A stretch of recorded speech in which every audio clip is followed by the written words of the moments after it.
Good afternoon, everyone. Excellencies, distinguished guests. I will take you now through a presentation of the theme of the conference. We can have the slides on.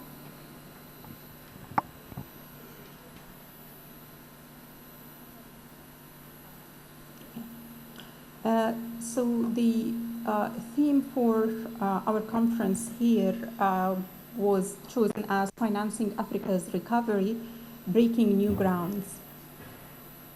Can you hear translation?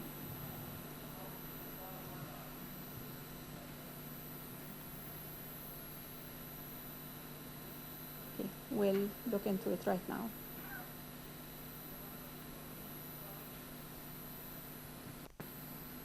Pour permettre de faire l'interprétation dans les meilleures conditions. Okay,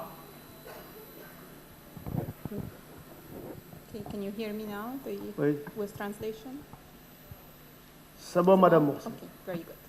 So the theme is Financing Africa's Recovery, Breaking New Grounds.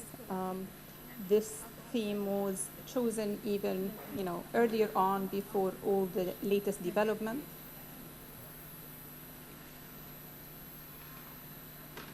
Okay. So even before the pandemic, Africa had huge development financing needs. In terms of financing needs for infrastructure, it's estimated that Africa needs 130 to 170 billion US dollars a year. For education, we have a financing gap of 39 billion a year. And for health, 66 billion US dollars for health gap, to finance the health gap. In addition to that all, Africa needs around 3 to 5% of GDP, Africa's GDP, to actually finance the climate action that is required.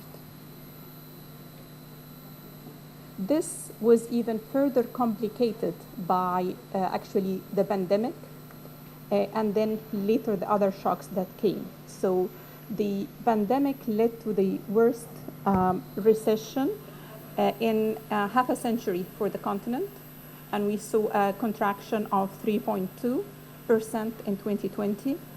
And then we had a moderate recovery in 2021, and we were expecting that recovery to continue in 2022.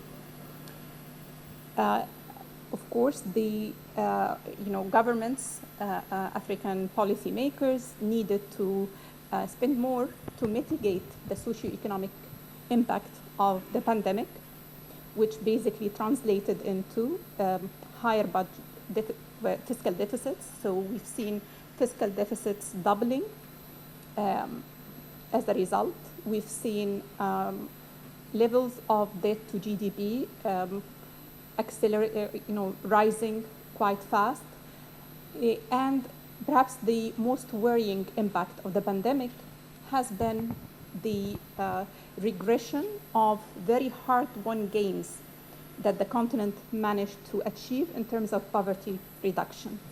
So the pandemic actually reversed 46 million being actually at risk of hunger. However, afterwards, with the recovery starting to take place, further challenges came that complicated the situation. Among them was first the issue of higher global inflation, and which also meant that central banks in Europe, in the US, and elsewhere were tightening interest rates, and basically that increased external borrowing costs and raised the risk of capital reversals, which really affects developing and emerging markets.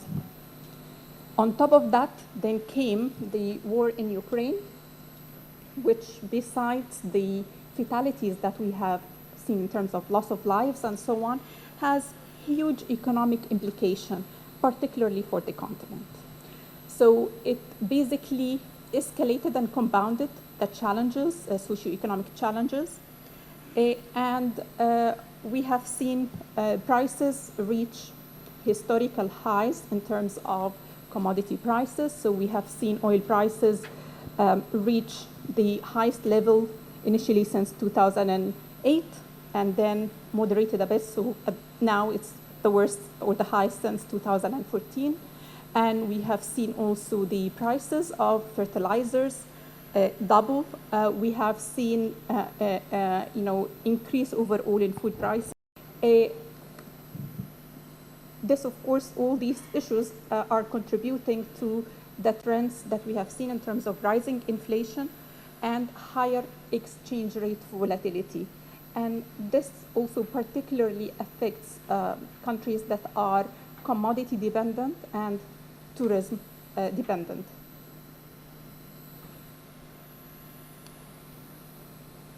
A factor that really kind of particularly aggravates the impact of the war in Ukraine is the fact that African households spend a significant share of their expenditures on food relative to countries elsewhere. So on average, in Africa, around 42% of all the household expenditure are actually on food, and in some countries it's above 70%. These countries include Angola, South Sudan. So that means that such a shock translates into hurting the most vulnerable and means that the socioeconomic implication is even greater. A large increase of those people that are undernourished due to the pandemic. And the other issue is around 80% of those countries that are actually 85% of those that are at risk of hunger are concentrated in about 15 countries.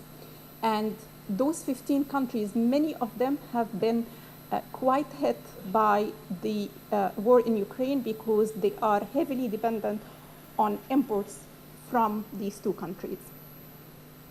So it's very large and it's a very really challenging situation for them to have to deal with this at this point in time. Then the situation also is further compounded by some structural issues, and these include issues that has to do with macroeconomic and governance side. So, for example, you have the issue, as we said before, the need to do fiscal consolidation versus the need to do more social spending, but also the need to curb leakages